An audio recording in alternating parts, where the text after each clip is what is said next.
అందరికీ నమస్కారం. 2024 ఉత్తరాంధ్ర ఈసారికి ఎవరికి జై కొట్టబోతోంది? ఆంధ్రప్రదేశ్‌లో అధికారంలోకి రావాలంటే ఉమ్మడి ఉభయ గోదావరి జిల్లాల్లో మెజారిటీ స్థానాలను కైవసం చేసుకోవటం ఎంత ముఖ్యమో, ఉత్తరాంధ్రలో ఆధిపత్యం చలాయించడం కూడా అంతే ముఖ్యం. ఇక్కడ మెజారిటీ స్థానాలను దక్కించుకుంటే అధికారం వైపు సులభంగా అడుగులు వేయొచ్చు. గత ఎన్నికల ఫలితాలు ఇదే విషయాన్నే స్పష్టం చేస్తున్నాయి. 2019 ఎన్నికల్లో ఉత్తరాంధ్రలో వైఎస్ఆర్‌సీపీ గాలి వీయటంతో మెజారిటీ స్థానాలను దక్కించుకొని విజయం సాధించింది వైఎస్ఆర్ కాంగ్రెస్ పార్టీ. వచ్చే ఎన్నికల్లో కూడా ఉత్తరాంధ్రలో సత్తా చాటాలని ప్రధాన పార్టీలు ఉవ్విళ్ళూరుతున్నాయి. విజయమే లక్ష్యంగా వ్యూహాలకు పదును పెడుతున్నారు. అధికార వైసీపీ సంక్షేమ పథకాలు ఎజెండాగా తీసుకొని ఎన్నికలు వెళ్తుండగా, ప్రభుత్వ వైఫల్యాలే అస్త్రంగా ప్రధాన ప్రతిపక్షం తెలుగుదేశం ప్రజల్లోకి వెళ్తోంది. ఉత్తరాంధ్రలో మొత్తంగా 34 స్థానాలు ఉన్నాయి. 2019 ఎలక్షన్స్‌లో వైసీపీ ఇక్కడ అత్యధిక స్థానాలను దక్కించుకొని అధికార పీఠాన్ని కైవసం చేసుకుంది. మెజారిటీ స్థానాలు సాధిస్తే అధికారం ఆ పార్టీదే. రాష్ట్ర విభజన తర్వాత జరిగిన 2 ఎన్నికలు, అంతకుముందు జరిగిన ఎన్నికలను పరిశీలిస్తే ఉత్తరాంధ్రలో ఎక్కువ స్థానాలు గెలిచిన పార్టీలు అధికారాన్ని దక్కించుకుంటున్నాయి.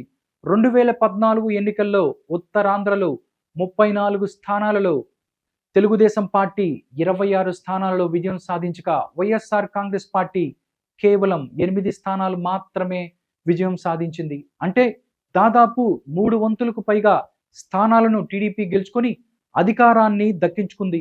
2019లో జరిగిన ఎన్నికల్లో వైసీపీ హవా నడిచింది.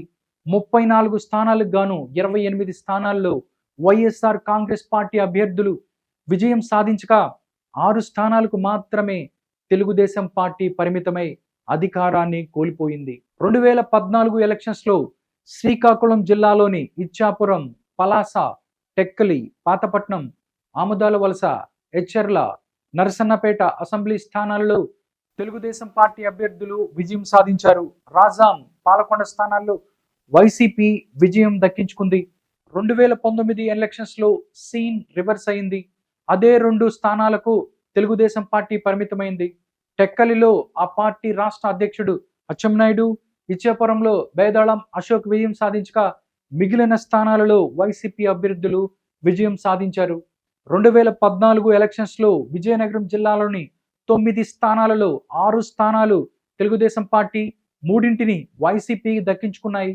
కురుపాం, సాలూరు, బొబ్బిలి స్థానాల్లో వైసీపీ విజయం సాధించగా, చీపురుపల్లి, పార్వతీపురం, గజపతి నగరం, నెల్లిమర్ల, విజయనగరం, శృంగవరపుకోట స్థానాలలో టీడీపీ విజయం సాధించింది.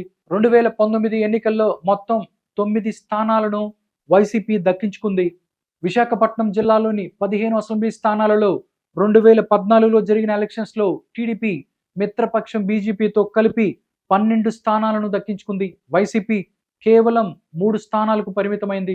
2019 ఎలక్షన్స్‌లో అనూహ్యంగా పుంజుకున్న వైసీపీ విశాఖ నగర పరిధిలోని తూర్పు, దక్షిణం, పశ్చిమ, ఉత్తర నియోజకవర్గాలు మినహా మిగిలిన చోట్ల ఓటమి పాలైంది.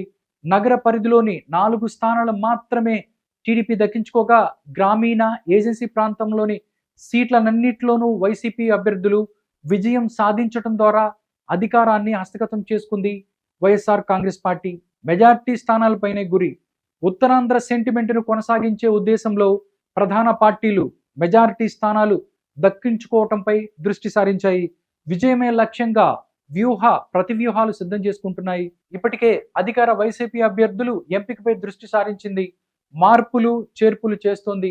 గడిచిన 2 ఎన్నికల్లో రాజాం ఎమ్మెల్యేగా విజయం సాధించిన కంబాల జోగులకు స్థానచలనం కలిగించిన వైసీపీ కొత్త వ్యక్తికి ఇక్కడ అవకాశం కల్పించింది. అలాగే మరో 2 నియోజకవర్గాల్లోనూ మార్పులు ఉంటాయని ప్రచారం జరుగుతోంది.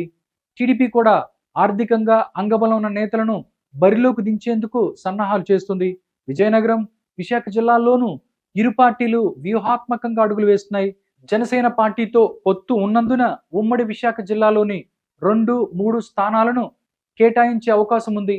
బీజేపీ కూడా కలిసి వస్తే వారికి 2 అసెంబ్లీ, 1 ఎంపీ స్థానాన్ని టీడీపీ ఆఫర్ చేయవచ్చని చెప్తున్నారు.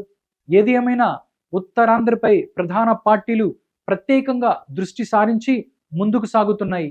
చూడాలి 2024 ఎలక్షన్స్‌లో ఏ పార్టీ ఉత్తరాంధ్రలో తమ యొక్క ఎక్కువ సీట్లను తెచ్చుకుంటుందో కొన్ని రోజులు ఆగితే మనకు తెలుస్తుంది.